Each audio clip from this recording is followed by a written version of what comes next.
So starting from this career, this changing career, how did you end up getting interested into automating testing and unit testing? Well, there's an interesting question.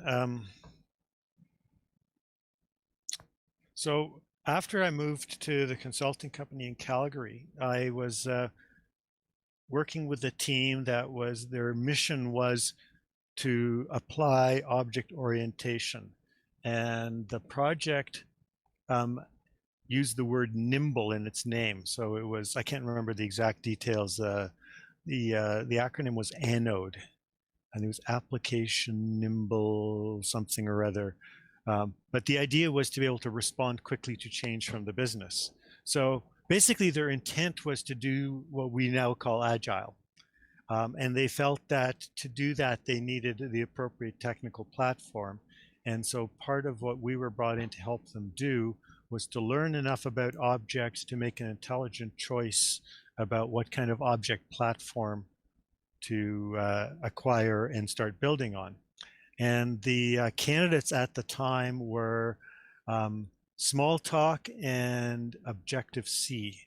So we had two versions of Smalltalk, Visual Age and Visual Works. So Visual Age was Park Place Systems, and Visual Age was IBM, and that was brand new.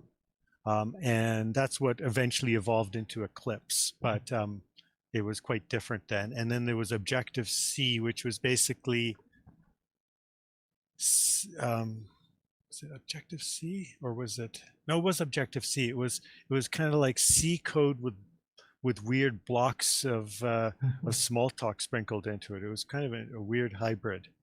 Oh, yeah, it was Next. It was Steve Jobs' other venture. It was Next Systems. And we ended up selecting, I think we ended up with Visual Age, the IBM offering. And then we built a couple of systems in it, using it. And in the process of building that, I actually built we needed an event management system, basically a publish and subscribe model. And there was one in Visual Age for the UI, but we needed one that also worked with non-visual events like business events. So it's kind of like some of the service bus ideas that you see now, for serverless, asynchronous systems. And so I was trying to create a single integrated system that allowed you to register for events and be notified when they occurred. And I realized that testing this manually was effectively impossible. And so I ended up, building the code that did the event notification, but more than half of my code was basically a sample client that registered for these things. But it wasn't just a client, it was a client that allowed you to configure expectations and verify that this expected notification on this particular object with these particular parameters actually happened. So what I had effectively built was what was later came to be known as mock objects. Not stubs per se, but the pure mock objects, which are pre-configured with expectations. And at the end of each test, each test would consist of, basically creating some objects, registering them for notifications, then defining the expected notifications that they should receive, and then running the system. And then at the end, it would go and ask each of the expectation objects whether or not they'd been satisfied. Or actually, it was more like, as expectations were satisfied, they were eaten, they were thrown away. And so you asked, are there any unsatisfied expectations? So it was pretty much exactly what Tim and okay, I'm drawing a blank on the names. It wrote in their very original mock objects paper back in 2001, I think, at the first object, Agile. Well, back then it wasn't called Agile; it was called Extreme Programming Conference (XP 2001, I think it was the very first one where they published that mock objects paper. So that's how I wrote my first truly automated tests. And then I was involved in a project up in Edmonton with a telephone company working on, no, it was a telephone billing system vendor. And they wanted to learn how to do extreme programming. So we were learning and teaching how to do XP. I mean, I knew Kent Beck from the Patterns Group. I remember at one of the Hillside Group meetings, someone asking Kent, so what are you working on these days? He says, I'm working on extreme programming. And we just kind of laughed because that seemed like such a funny term to use. Because I do extreme sports. I do serious whitewater kayaking. I go off 30-foot waterfalls and that kind of stuff. I do backcountry skiing in highly avalanche-prone terrain, and ski down very steep, narrow gullies in the cliffs. And I also do some reasonably strenuous and potentially life-threatening mountain biking. So people would say I do extreme sports. So hearing him talk about extreme programming, it was just so funny that something that you could use the word extreme and programming together. But and he had drafts of various parts of his book, and we were looking at them and saying, oh, okay, that's interesting. And then I remember when his book first came out, and this client came along and wanted to learn how to build software better and faster. I said, well, let's take the ideas right out of Kent's book and let's implement them. And so we had some, I think we had 3 of ourselves coaching, and there's half a dozen clients, and we literally pair programmed with them and learned how to write unit tests. And so we got into this mantra of, okay, we're going to write that code, we need to write a unit test for it. And this was very similar to what I'd done for my my event-driven framework. So it wasn't all that foreign to me, but it was the whole idea of saying that you can't write any code, having that rule that you can't write the code till you have a failing test. That was kind of the new flavor of it, the TDD aspect of it. So I remember doing that, and we even had trouble. Some of our consultants had trouble sticking with the discipline. But the thing that we found, which was very interesting, was that when you started out, it was going fine, but the more code you wrote, the more tests you had, and the more tests you had, when you changed some of your existing code, all sorts of tests would be breaking. They would not compile.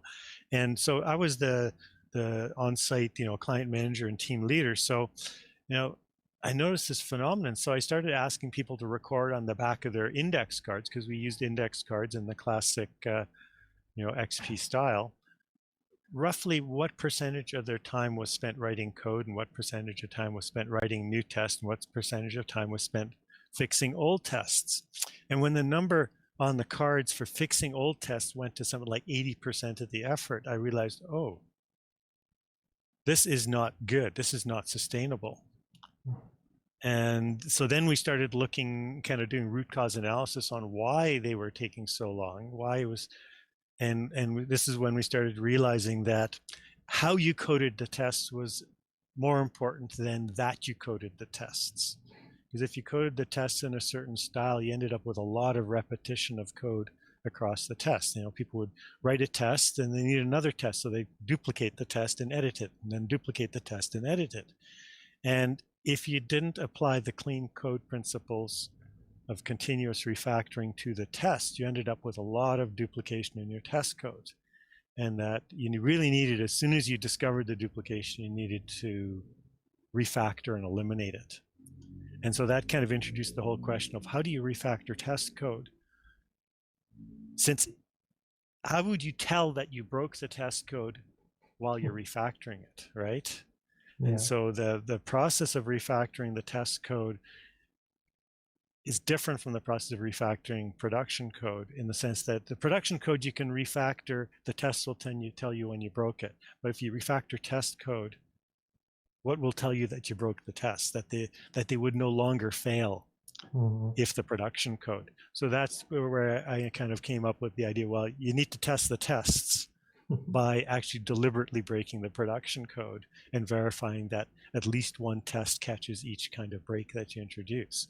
So it's kind of like TDD in reverse. And instead of having a failing test cause you to write code, you have to break the production code to fail the tests that you have just refactored to make sure that they still work. So that was kind of an interesting revelation. And I waited. And I waited. And I waited. I waited several years for one of the big guns, who are noted for their TDD books and, process books and extreme programming books. I waited for somebody to write the book that described how you write effective tests. Because they all said, you need to write tests. And Kent Beck had written a TDD book, and Dave Astles had written a TDD book, and Kent and Ward had written various things on extreme programming, and there's all these different. At that time, we had the white book, we had the green book, we had the pink book, we had a whole bunch of extreme programming books, and they all talked about and provided examples of writing tests, but no one talked about this whole issue of how do you go about refactoring the tests, and what do good tests really look like. And finally, after I think I waited about 4 years since I realized the need for all this information before I finally broke down and said, okay, someone's got to write this, and since no one else is going to do it, I'm going to have to do it. And then it took another 3 years to write the book. And by the way, it's not 750 pages. It's 950 pages. Yeah, I meant to say it's 750 pages without appendices and without the index. So Yes. It's 900 pages in total, yeah. And the irony is that the original contract for writing the book was called for 450 pages. So I over-delivered by more than 100%. But it could have been 750 pages, except that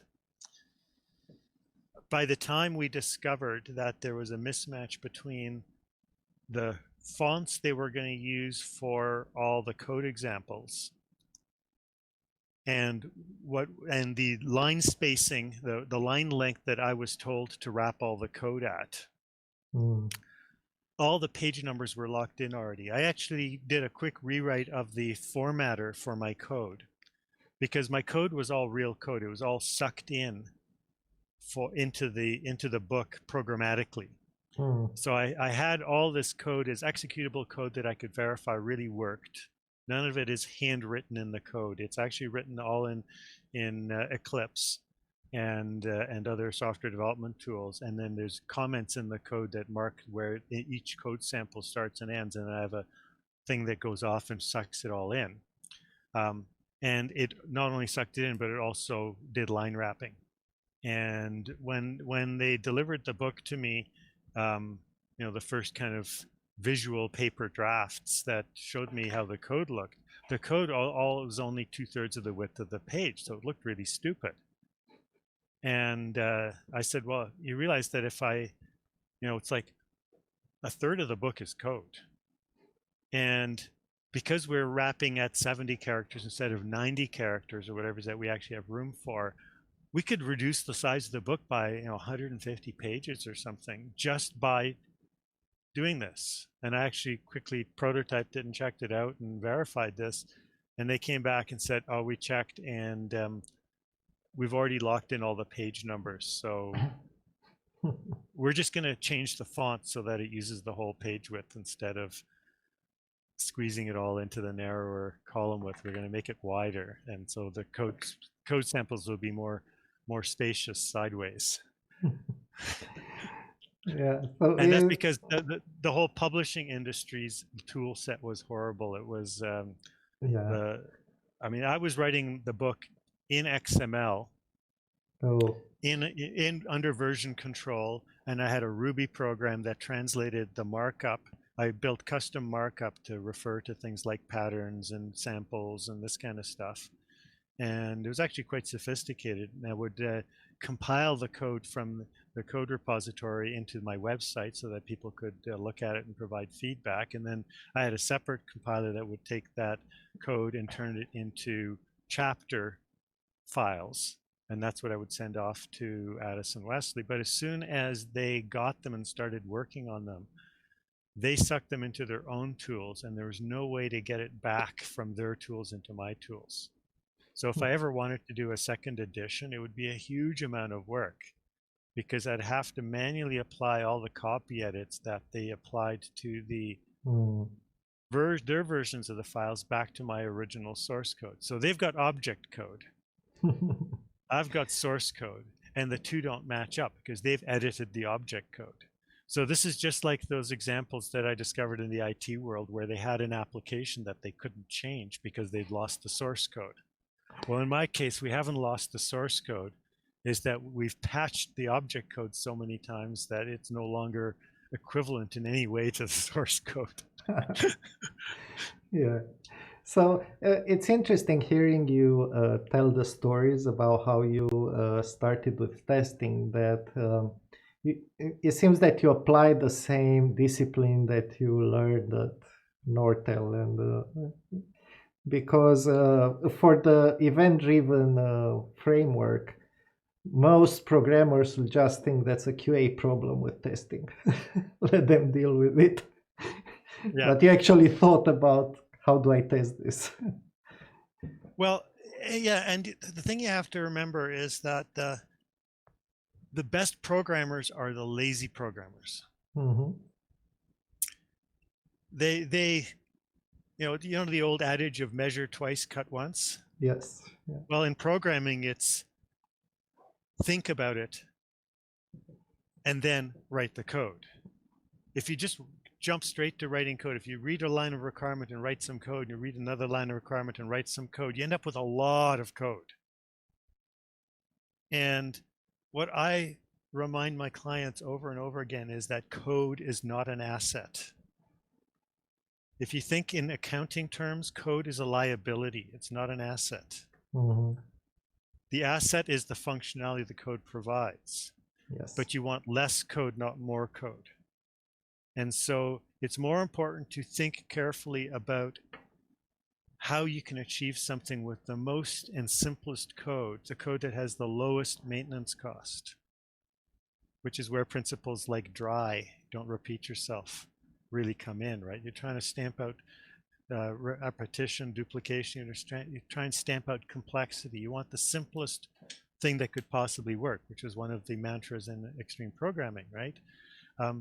You want as little code and as simple code as possible to deliver the functionality. And that takes thought. It takes mental effort, but it takes less typing. Typing is not the bottleneck. And this is what you have to teach C programmers who all love to use single letter variable names and stuff. It's not how long it takes you to type the code in that's the critical factor in productivity. It's how long it takes someone else to understand the code when they need to come back and modify this.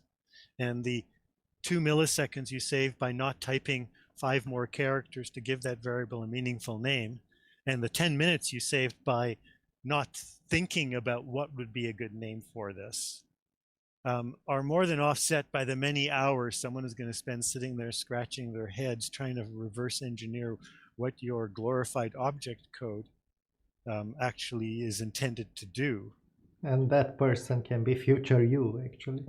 It could be very much future you. And this is what I tell people when I teach my courses on, writing good code and, how to do developer testing, is that, it could be you after a long weekend of partying.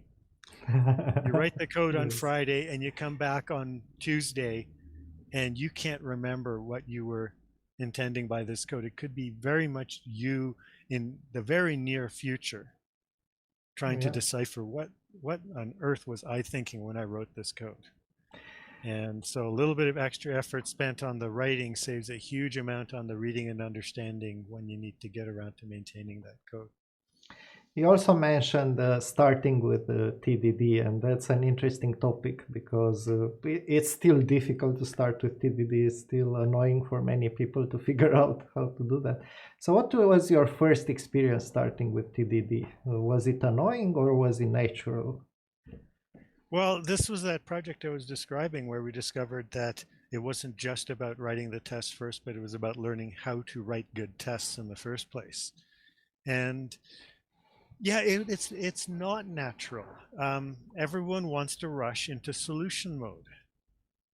You read the requirement. Oh, I know how to design this. I want, and they start designing it and you start writing the code. And I mean, it was probably even harder for me than many because I'd been at Nortel, my last, 5 or 6 years was spent as a software architect. So I didn't actually spend a lot of time with code. I worked with developers who were writing the code, but I was like looking at their designs and giving them feedback on it and making suggestions. But I wasn't actually typing the code myself. And so the whole idea of not thinking ahead, doing the micro incrementalism specified by TDD, was very difficult for me because I was used to doing all of that in my head, manipulating abstract models. And some people are very good at that and some people aren't.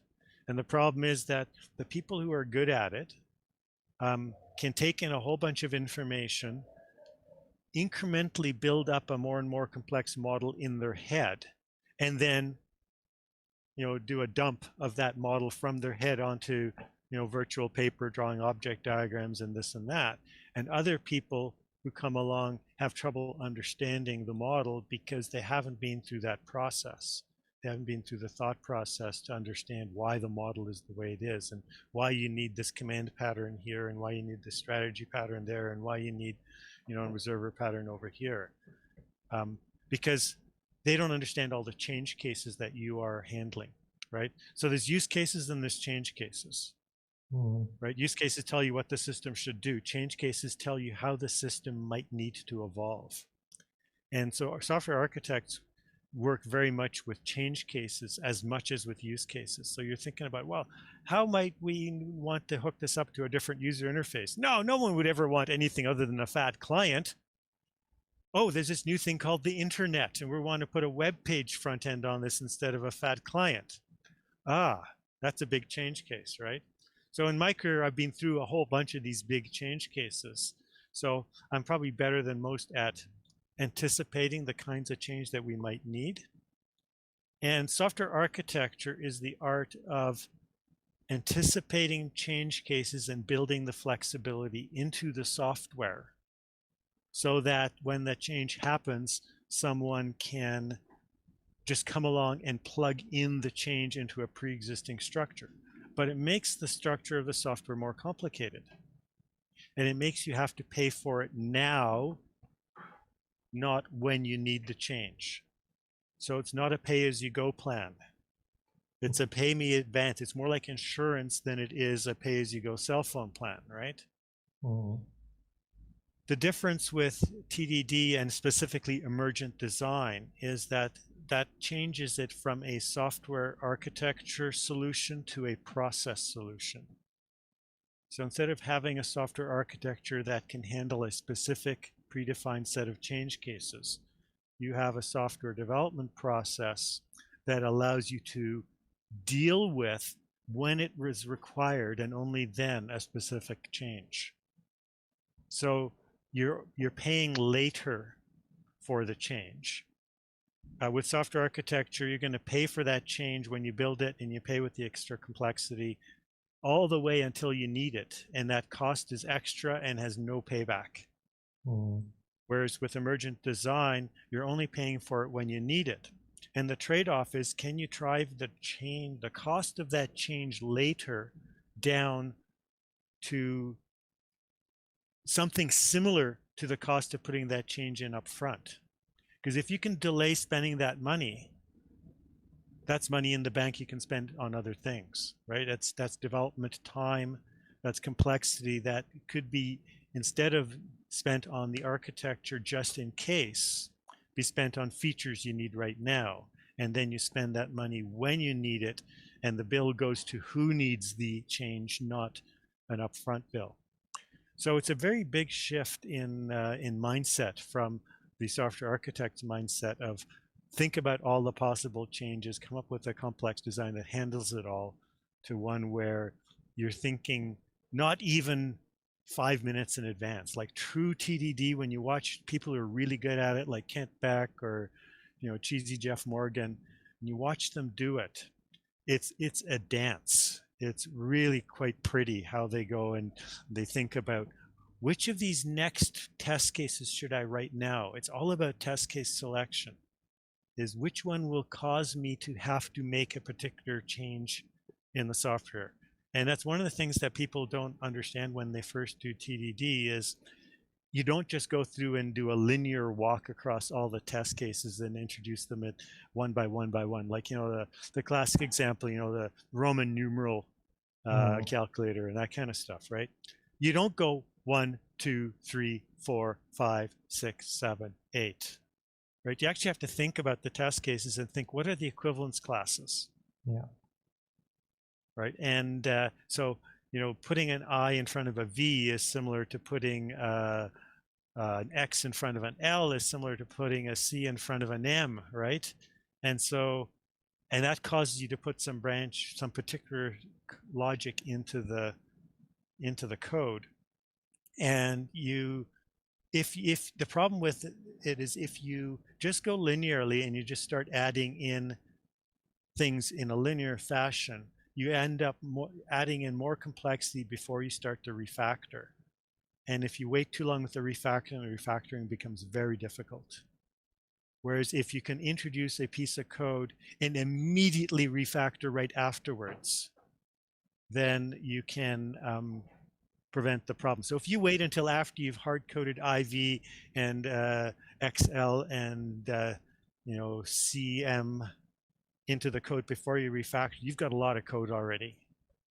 Whereas if you think about it in terms of those equivalence classes and you say, okay, now I'm going to work on this equivalence class. Let's do the test for LV. Now let's refactor it right away. Now let's do the one for IV and do the one for LC. Then your code is kind of gotten more complex for a very short period of time. And you've eliminated the duplication almost right after you put it in. Yes. And if you're really good at it, you get to the point where you don't introduce the duplication. You do that in your head while you're working the IV case, and you just naturally write the code so that it handles all the cases, and you throw in the IV case, the XC case, etc., and they just all work. Yeah, this was one of my observations when working with people who have been doing TDD for a long time, that they can do this in their head almost. So they can go through this iterative process to actually also see the code at the end. And because you can do it so much faster in your head, by the time you're typing so much less that the speed with which you can do the TDD is mind-boggling how fast people can build software.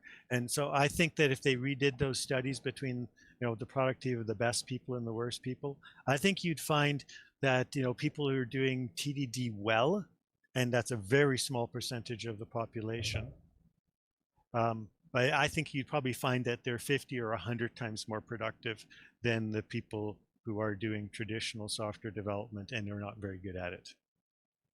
Yeah, that would not surprise me. Yeah. You could argue that there are many people in an organization who are actually net negative contributors. That if you take them out of the organization would actually produce software faster because they are a drain on the other producers, and it would just let other people focus on doing their own jobs instead of covering up for these people's mistakes.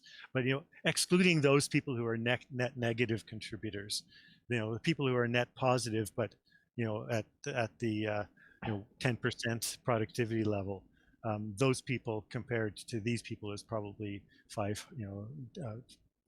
or 100 times productivity. Yeah. But you know, one of the challenges that people have with TDD, and one of the questions they ask, particularly about emergent design, is it possible that we get into a dead end? Have you ever seen, you know, going with TDD but ending up into a dead end? And Well, you know, I haven't seen it happen in the real world. I mean, okay, so back at Nortel, you know, we already had many, many millions of lines of code, and we had this structure called the call condensed block. And this was back in the days when memory was very expensive. And so for every phone call in the switch, and we needed to support 100,000 phone calls on one switch that had the equivalent of, this is before they even invented the 286 processor, okay? So imagine running 100,000 telephone calls simultaneously on a 286. Now, this isn't setting up 100,000 calls. This is, you know, some of them are being set up and some of them are people are talking, and the processor isn't involved in the talking phase. But you need to remember that you have 100,000 calls. And so for every call, we had a block of 120 16-bit words that described the call. And it was the only information about the call, it was the only memory that persisted for the entire duration of the call. And we needed to increase that by a few words because the we'd already overlaid every bit in the CCB at least 2 or 3 times with different information used at different parts of the call, etc. And the complexity of it was getting so high that, you know, it was hard to reason about. So we said, okay, we need to increase the size. If we, you know, we have 1,000 switches in the field and 100,000 calls, that's you know, what is it, 100 million CCBs that, and we have to pay for that difference in the memory, but we'll pay the difference of the memory of adding 2 words to the CCB. So it was my job to reorganize the CCB. And it was used or updated in about 1,000 modules in the system. Okay. So that meant that I had to go and visit 1,000 modules, see how these fields that are being used overlaid with each other, understand them, and then come up with a design where things are less overlaid to take advantage of the extra memory, and then go through and change all the code to use the new way of doing things. And if you think about that, that's a huge evolutionary design problem. yeah. But luckily we had macros in our source control library, and I was able to come up with a way of doing this as a series of steps. And if you go read Martin Factor's refactoring book, one of the things he describes is that you do refactorings as steps. You don't just change the code. You change the code in a series of steps, each of which still works. And so I took, you know, like a couple of months to make this change. And I went in and made some changes to the code that were upwards compatible, and changed the structure and did some more changes. And I automated these changes so that the source code could be edited manually. And I did tests of this in my own private library, but, you know, other people have these modules open, so I can't really change them. We still had pessimistic locking, so I couldn't change them at the same time as other people were changing them. But by breaking it down into a series of steps, I was able to evolve this design. And that's probably about as hard an evolutionary design problem as you can run into. So there's always a way to do it. You just have to be smart about it. It's a chess game. You have to think of, you know, 3, 4, 5 moves ahead in the evolution path. You need to design your evolution path to make it a series of small changes, each of which can be pulled off. And at the end of that change, you have a working system. So it's, as I like to say, don't do a Humpty Dumpty on your system. And when you're refactoring, doing a Humpty Dumpty means, you know, blowing it up and then putting it back together again a different way. And it may or may not work. You don't want to do a Humpty Dumpty. You want to do small steps, each of which leaves you with a working system. And if you get stuck there for a few weeks or a few months or even a few years, it should be a place that is better than where you started. It may not be as good as where you're trying to get to. But that's really the core of evolutionary design, is you have to be thinking in terms of a series of small changes. And you can always get there. The problem is, if you're doing TDD, and I see this a lot when I'm running courses and having people do the Roman numeral thing. And I let them fail because it's fun to watch. I let them go in and handle everything all the way up to X with hard-coded clauses and then try and get them to refactor. And it's painful. And that's only 20 lines or 30 lines of code, but it's painful to watch them try and figure out what the duplication is, what you can refactor.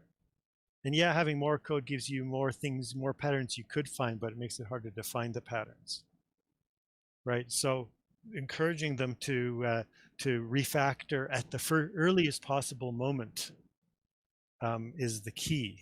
And so that's why with evolutionary design, you want to be refactoring on every thing that you do. Every feature you introduce should start with a refactoring and finish with a refactoring. Refactor the code to make it easier to add the new change, refactor to clean up any duplication created by the new change. Yeah. So this is also similar to my experience. I've never seen anybody get into a dead end when doing TDD properly, of course. I mean, you can do poorly, but when you're doing it properly, I never seen this. So you mentioned the Hillside Group before, and we have been actually we have interviewed a few people who are involved: Joy Oder and Rebecca Worsbrook and Ellen Worsbrook, and so it's a very interesting topic because it seems that it's one of the oldest communities in programming, and it's still running and it's still producing new ideas and so on. So, what was your involvement with Hillside Group and pattern languages of programming? Okay, so my involvement started because I was trying to, improve the programming practice at BNR, and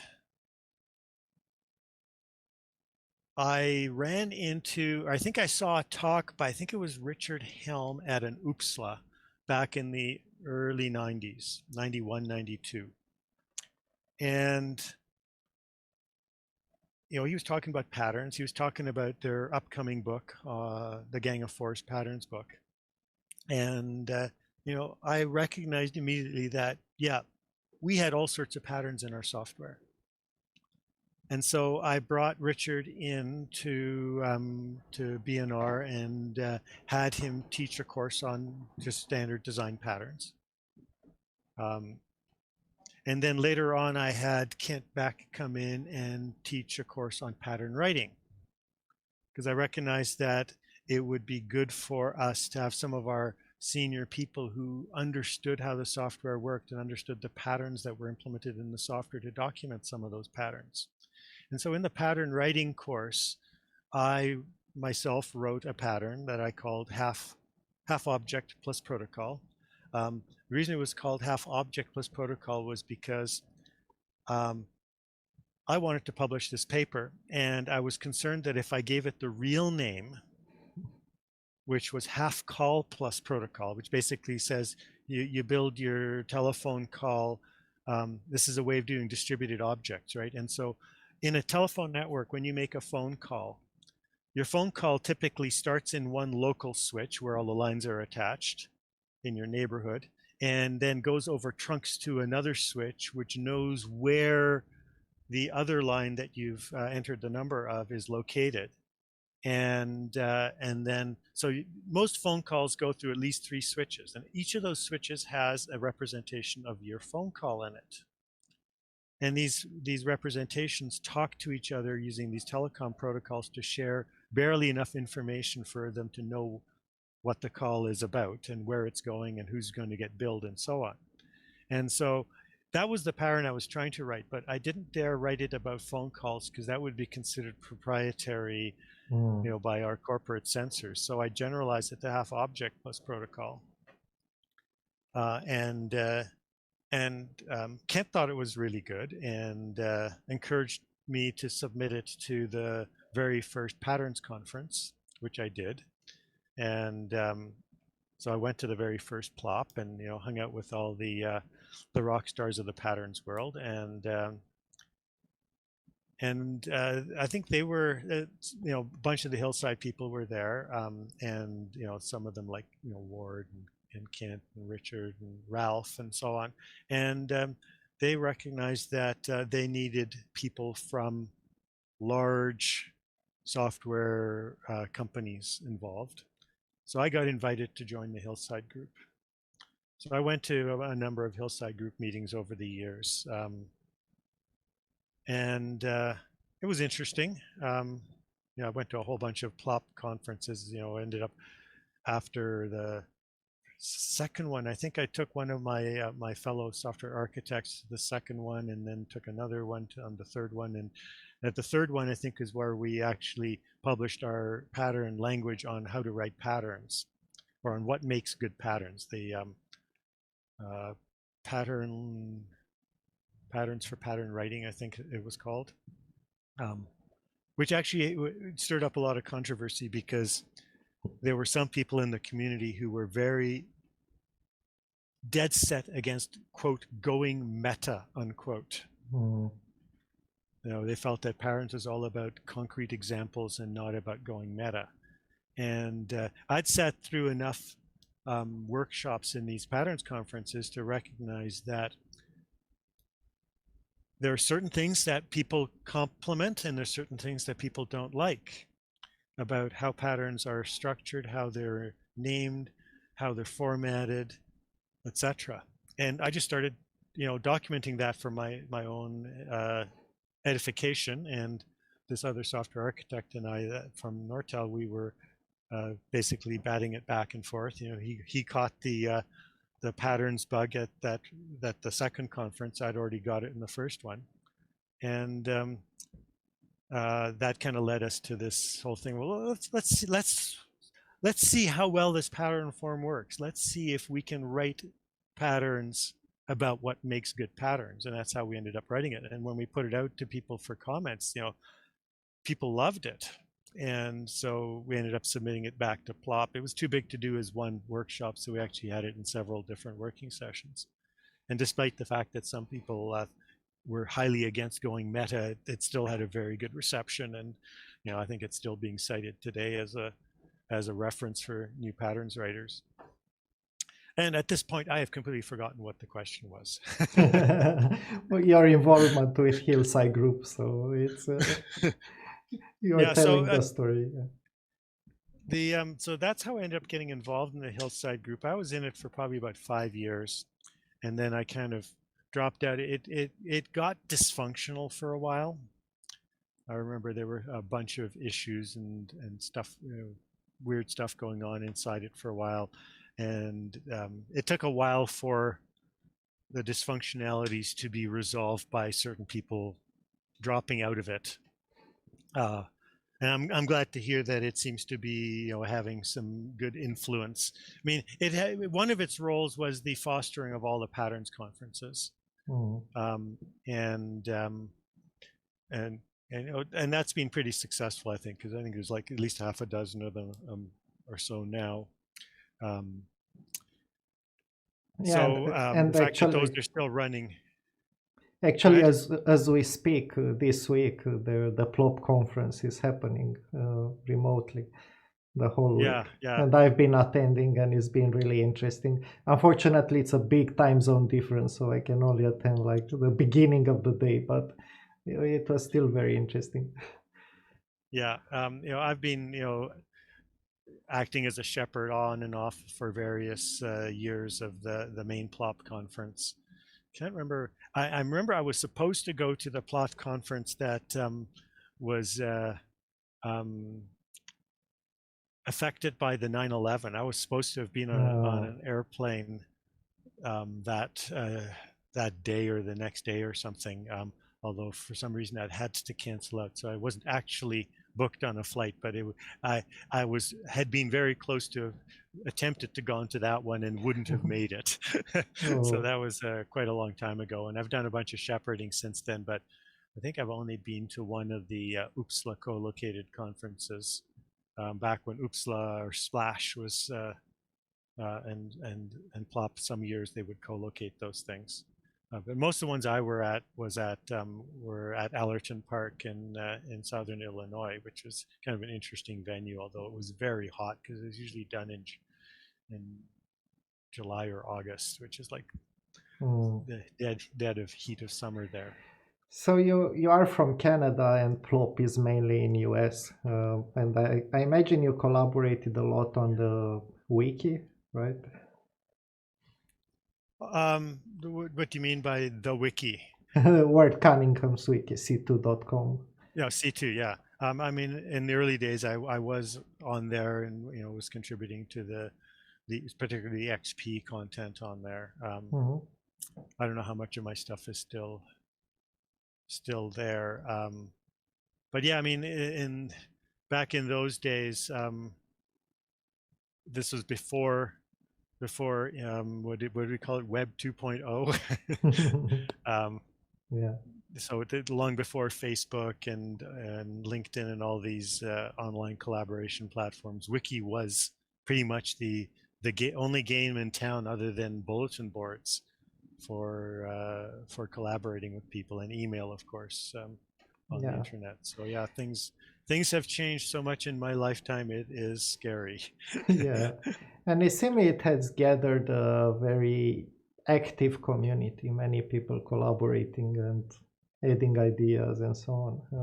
Yeah. I've been digging through the wiki. Actually, the entries are there, and the work Cunningham is in the process of migrating the wiki, but it's still very interesting to dig through some of the conversations and find out a lot of things. So. Yeah. Yeah, but That's you mentioned kind of like archaeology. yes, and many of the ideas are actually applied today, so it's kind of the same problems, but Oh, I mean, that's one of the things that I've seen over and over again. I mean, I've been in software development since the late 70s. So, what's that, 40 years now? Uh, is that the technologies keep changing. There's the technology du jour, but the fundamental ways you do software design and the kinds of problems you're encountering, they're the same. They just keep repeating over and over again. So, some people are so focused, have you ever heard of RDD? responsibility driven design? No, No. resume driven development. Okay.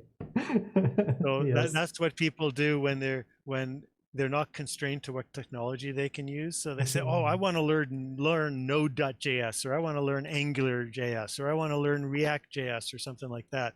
And so they decide that on this project, no one told them what technology to use, so they're going to use a technology they don't know yet, and they're going to use it to pad their resume with a particular technology, a particular framework, or something. Right. And so, a lot of the younger people are so focused on the technologies, but if they don't understand the underlying design concepts and design patterns, all they've learned is the technology. But it's the patterns and structures and concepts that are the most portable. I mean, AngularJS was big, really big 5 years ago. I don't think it has anywhere near the mind share now. The problem is you jump on one of these technology horses, if you get too closely tied to it, you have a very short period of currency, and then all of a sudden you're working on yesterday's technologies. Whereas if you focus on developing the skills and design concepts, then it makes it much easier to shift from one technology to another, because the concepts are all there. You just have to see how they're implemented in this technology. And then all the design learning you've learned in the past can be reused in the newer technologies. Yeah. Yeah, I used to tell people tongue-in-cheek a bit that, the cloud is the new mainframe and microservices are the new Unix programs and so on. So It's exactly right. I mean, everything migrated to the desktop, and now everything is migrating back to the mainframe. It's just that instead of having, one big box of metal, it's now thousands of racks of it. But it's the same basic idea. yeah. And the way we're distributing software now, a lot of it is the same. And there's a few things that are a little bit novel, like, true serverless Lambda architectures, etc., are a little bit different from the old mainframe days, but a lot of it is just the same thing with new labels on it.